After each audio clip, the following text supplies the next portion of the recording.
Officers could do the pit maneuver. There was a couple of times where they even did touch the bumper there, right there, but barely missing him, and the guy takes off. Now, we learned that this happened around 2:30 p.m. when the suspect allegedly brandished a knife at his family member. As LAPD showed up, the suspect took off. And here, look at that. That's the good pit maneuver, a really textbook pit maneuver by that LAPD officer, miraculously not hitting anybody as he spins him into opposite lanes of traffic.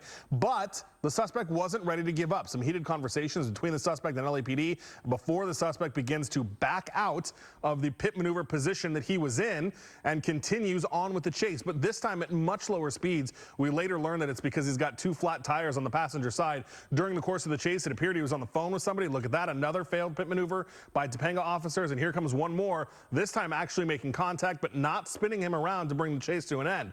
What ultimately came to an end was him. He decided to pull over, that he was done. He sat in the car there, wiping his face at times, looking at a piece of paper that maybe had a picture on it. We also saw that eventually he gets out of the car here, hands on top of his head, as those LAPD officers clear the car and then approach him. He goes to the ground and something is thrown out. We believe it was a knife that was allegedly used in the crime there. LAPD officers bagged that, put it in for evidence. The suspect taken into custody. Miraculously, with all the pit attempts on a busy street right near a school in some situations, nobody was injured in all of this. That suspect now being taken to LAPD Topanga Station to figure it all out. He'll definitely probably be charged with the felony evading for running from law enforcement, and they'll have to sort out the whole thing that happened with the family to see if he goes for the assault with a deadly weapon charge.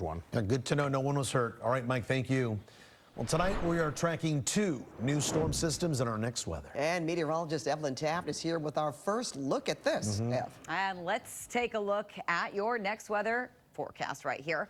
Pat and Juan, two storms, as you just mentioned, heading our way Wednesday and Thursday. So as we take a sort of broad look at what's happening, we're expecting rain, thunderstorms, mountain snow, and the potential for flooding. Burn scars certainly a concern, along with debris flows. So let's take a closer look at what's happening right here on Futurecast. As we get a look at your hour-by-hour forecast, early in the morning it's still dry, but once we hit the 10 a.m. hour, we're going to start to see a few showers move into Ventura County.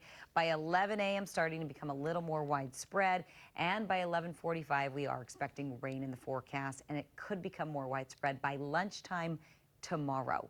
We will continue to track it for you. We're going to take you through the rest of your Futurecast, show you exactly what to expect throughout the afternoon, the evening, and into Thursday, because that chance will last through Thursday, and we're looking at one more chance in the forecast. We'll show you exactly when in just a bit. Juan and Pat, I'll send it right back to you guys. All right, Evelyn, thank you. Lyle and Eric Menendez's upcoming day in court might not happen as soon as planned. The Hollywood Reporter is saying a resentencing hearing set for March 20th and 21st was pushed back once again. The delay coming days after Governor Newsom ordered the parole board to conduct a risk assessment to see whether the brothers present a threat to the community if released. The brothers are serving life for the 1989 murders of their parents in the family's Beverly Hills mansion. Well, an update tonight on the death investigation of Gene Hackman and his wife. The New Mexico Gas Company confirms it found no significant gas or carbon monoxide leaks in the couple's Santa Fe home. The utility reported one minuscule leak at one of the stove burners, which it concluded was not a lethal amount. The medical examiner already ruled Hackman and his wife did not die from carbon monoxide poisoning. Pat, the jury in the trial of an Orange County judge accused of killing his wife went home for the day after a fourth full day of deliberations. Judge Jeffrey Ferguson is accused of shooting his wife to death in their Anaheim Hills home in 2023. Prosecutors say the killing was intentional. The defense claims it was an accident.